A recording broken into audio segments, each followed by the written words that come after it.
Hello and welcome back to Football Manager 2020 with Sampdoria. We are just 5 games away from the end of the season and we are now top of Serie A.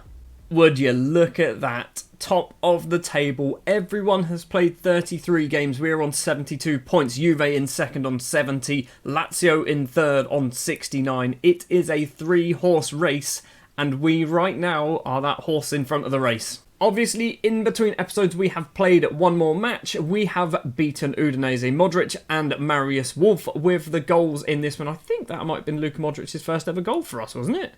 It was, yeah, it was his first ever goal. He's got 4 assists, but his first goal for us. The reason why we are top of the table is because little old Torino here drew 0-0 with Juventus. Basically, that meant that they didn't keep up pace with us when we beat Udinese, and somehow we are now top of the table. Genuinely can't believe this is happening. We have got, if we have a quick look at the fixtures, 5 games left to play. This episode will be Napoli and it will be Bologna. Then we'll have an episode in a couple of days' time which will be Atalanta and Perugia. We're going to see pretty much everything to see whether we win the league. Match number 1 then of the episode. Napoli, our feeder club, are our opponents. They are down in 9th place, not having a very good season, and they've got themselves a new manager of Ronald Koeman. I'm not sure when he was appointed, but yeah. That Napoli formation gives me a lot of hope, because they've got no wingers whatsoever, which means we're just going to focus down the wings, aren't we? They've obviously got the 2 fullbacks, but Muru and Di Lorenzo can basically be wingers now for this. I mean, they might need to mark some of the more attacking players. But anyway, our starting lineup, Livakovic in goal, Muru, Sturgi, Vallejo and Di Lorenzo, Modric, Vecino and Urso will be our central midfielders. We'll have a look at Urso in just a second. This is his debut, by the way. He is a 19-year-old central midfielder. I was trying to train him up as a right back. I've decided he's probably more of a central midfielder. Gabbiadini, Kolev and Iribarren will be our strikers. This is Urso, Giorgio Urso. He came through our youth system in the first season, I think, maybe second season, something like that. And he's not bad. 2.5-star current ability, 4.5-star potential. Physically, he's pretty good, which is why I'm rathering him as the box-to-box rather than the Carolero, because he's not as good as a Carolero. And physically, he's got all the stats in the right place there. I'm hoping I don't regret this. I'm picking him because Bazua is currently injured and Nicky isn't very good. Nicky is Marco Piacca too. Probably should have had a look to see who Juve were playing, shouldn't I? But we haven't bothered. There's an early-ish highlight, 5.5 minutes on the clock. Poata Zielinski with it. Allen has it now. Cross left-hand side. Pezzella, lovely bit of control. If we nick the ball away, that's where we can break down the right-hand side or the left-hand side, depending on what fullback goes up. Allen to Ceballos. Ceballos is going to pass it back to Allen, to Napoli holding on to the ball at the moment. All we need to do is just nick the ball away. That's all we need to do. Zielinski across to Asensio. Back to Zielinski. There's going to be something happening at the end of this. Urso, lovely tackle from the youngster. Finds the other youngster, Kolev, on that left-hand side. The counter-attack is on. He's been pushed over by a Tory. That has to be a penalty. Who is stepping up? It's probably Gabbiadini, I think, isn't it? Is it Gabbiadini? It is. Manolo Gabbiadini steps up. Blast the penalty past the goalkeeper. 7 minutes, 6 seconds on the clock. 1-0 up away from home against Napoli. We are staying top of the table if we win this game. Lazio have moved up into second place. I'm not sure who Lazio are playing. Are they playing Juve? I don't think they are. They've already done that match. Not a huge amount is happening in this game. And to be honest, because we've got the goal, I'm actually okay with that. Let's give them a get creative, see if anything can spark just before half-time. Doesn't look like it's going to happen. We're going to be 1-0 up thanks to that Gabbiadini penalty. And I'm okay with this. I'm perfectly fine with this. Right, Lazio are beating Pescara. Juve are losing to I nearly said Patrick. It's his son, Justin Clive, goal for Inter Milan. I'm going to give him a calm. Things are going well, but I know you're capable of better. Okay, I've had better ideas. Nope, assistant manager. The assistant manager, every time I press that button, he never says anything, which I'm actually fine with. Right, we've done no changes at half-time, although Iribarren might be coming off. Kolev is looking extremely tired. Vecino's on a 6.5 as well. We finally got ourselves our second highlight of the match. This is literally the second of the match, isn't it? Gabbiadini nicks the ball away, finds Iribarren. He's got Kolev to the right. He's gone for goal himself. Alex Merritt holds on to the attempted lob. Right, we are going to do this Kolev substitution. It's going to be Al-Sharawi. We're also going to do Vecino off for Parazanovic. Sure, Parazanovic, the most versatile footballer that we've got on our club. 67 minutes, Muru to Urso, who, to be honest, has had an absolutely cracking debut. Parazanovic to Gabbiadini. Parazanovic gets it back. Di Lorenzo's got loads of space on the right-hand side, which is what I was hoping we'd be doing for most of the game.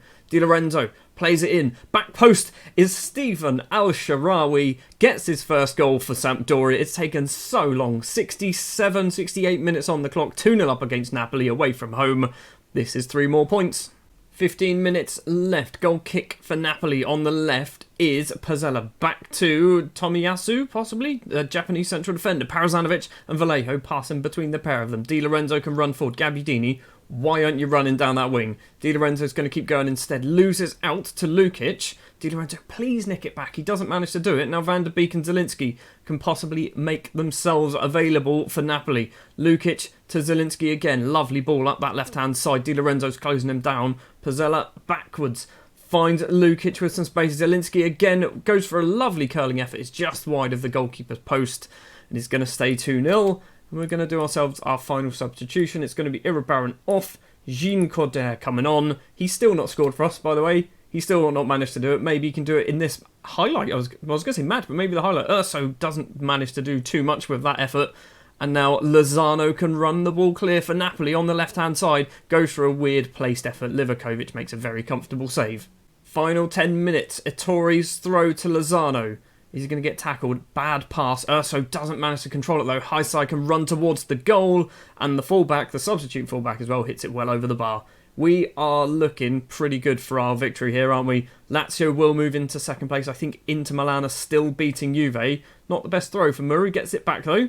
Across to Modric. First time we've had to say his name all match. Parazanovic tries to find Di Lorenzo on the right-hand side. Manages it as well. Parazanovic to Gabbiadini. Parazanovic, I thought he was going to go for a shot then. Instead, Gabbiadini manages to get on the end of it, but doesn't manage to curl it into the post. Into the post? Between the posts. It's a goal kick. Full time is about to happen. It's going to be a 2-0 victory away from home. That's a very good victory as well. That's 3 more points. We are top of the table. We might actually be 4 points clear at the top of the table now. We're 3 points clear at the top of the table. Lazio did manage to beat Pescara 2-0. Immobile with both of the goals, so they move into second. Juve losing 2-1 against Inter Milan. They equalised, and then Brenner in the 92nd minute giving the 3 points to Inter Milan. So we are 3 points clear of Lazio, then 5 points clear of Juventus. I think Inter Milan are out of it at this point. I mean, there's technically 12 points up for grabs. So let's do some maths here and work out exactly how many more victories we need to get before we can definitely win it. It's 3. We need 3 more victories before we can definitely win the league. Right, next up, we are going to be playing Sassuolo off camera. We will then return for the Bologna game. I'm hoping we can just pick up 3 comfortable points against Sassuolo. And then again, Bologna, I keep forgetting, is it Genoa or Bologna? One of those 2 teams are our rivals because we play in the same stadium. It's not this one. Definitely not this one. Fine, it's Genoa. Right, we've got Bologna next. We have played Sassuolo and we have beaten Sassuolo 2-0 it was in the end, so we are still top of the table. Next up is Bologna. 3 games left to play and apparently we could potentially be 1 victory away from actually winning the league. I assume that means we have to hope that Lazio lose every single game? I'm not sure. So there you can see the table. We are top currently as expected, and we have also qualified for the Champions League. We've got ourselves £22.5 million transfer budget, and I'm not really going to spend much of it. Well, that's a lie. I'm going to spend about £15 million on it, on a defensive midfielder to replace Luka Modric, and that's it. I'm not planning on buying players for money. I am buying a lot of players on free transfers. You'll see that come the next season. So, Sassuolo then, it was a 2-0 victory, as I mentioned. Iribarren and Gabbiadini with the goals here. Domenico Berardi getting himself sent off to concede the penalty that Gabbiadini then scored. Basically meant that they had no goal threat, did they? Bologna then, a team down in 13th place, a team that we regularly beat. Well, I say regularly beat. We regularly don't lose. We've beaten them 4 times, drawn 3 times. They have beaten us just the once.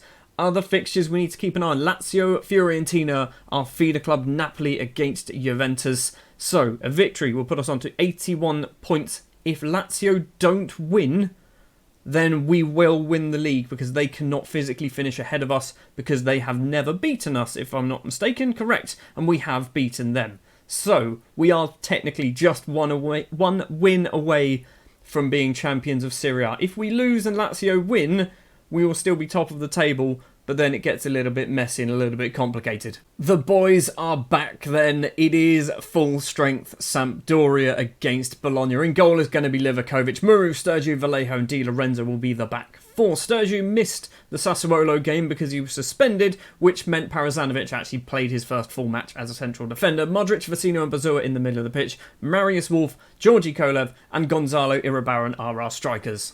I'm going to try and avoid what is happening with Lazio and what's happening with Juventus. The Juventus are kind of out of this. I'm not going to make a point of keeping an eye on it, but if it pops up in the top corner, which it inevitably will, I will obviously see what happens.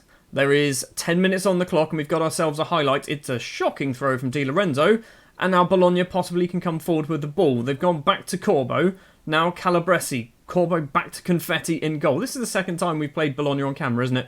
Gumny, the Polish right-back, back to Calabresi.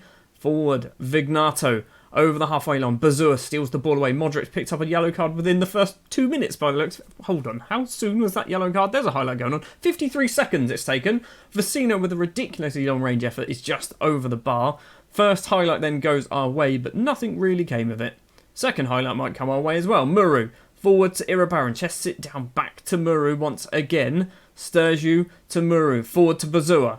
Long ball, Marius Wolf controls it in the area. Marius Wolf has scored his 10th goal of the season. We are 1-0 up against Bologna. We are potentially, 80, 75 minutes away from being crowned champions of Serie A. I said I wasn't going to do it, but I'm going to do it. Lazio, I think, currently drawing their match. Who were they? Were they playing Napoli? Was it Napoli they were playing? Because if they're playing Napoli, we've got to hope Napoli do us a favour. Or was that Juve were playing Napoli? Not sure. Confetti with a goal kick. Nearly half an hour on the clock. Lazio have taken the lead against Fiorentina. Immobile with the goal. Iribarren runs into the penalty area. Tries to place a shot. Kolev gets a chance instead. 2-0 up. 29 minutes on the clock. Napoli have just taken the lead against Juventus as well, which means it's definitely down to just a two-horse race for this title. I'm getting real nervous. I'm just hoping Fiorentina can do the business now. I don't want to go... it's all in our hands. Juve have equalised. Moroni into the penalty area. Shocking bit of goalkeeping from Livakovic. It's 2-1. Bologna back into this game. I'm not really paying attention to what we're doing. I'm more worried about what's happening elsewhere. We've still got 2 games. We still have 2 games in our favour. And Juventus are basically out of it. Well, they are out of it. If it stays like this, Juventus are out of this. Fiorentina have equalised. That is perfect. Juve are drawing 1-1 as well with Napoli. We are the only team of the top 3 currently winning. Half-time substitution. Modric is coming off because he's having a bit of a shocker. We're going to bring on Urso and then drop Vecino back. Move Bazua over that way. That's what we're going to go for. Modric apparently is taking blame for that goal. Also getting booked after 53 seconds isn't exactly the most convincing bit of football. Napoli have taken the lead against Juve once again. That is good. Just need Fiorentina to score a goal. Fiorentina take the lead against Lazio. Will be crowned champions away from home against Bologna. Vignato with the free kick. Calabresi, they put the ball in. This is not in the script. Maybe this is in the script. Hold on. The referees call it back. Somebody was offside. Thank Christ for that. For some reason, the time has stopped.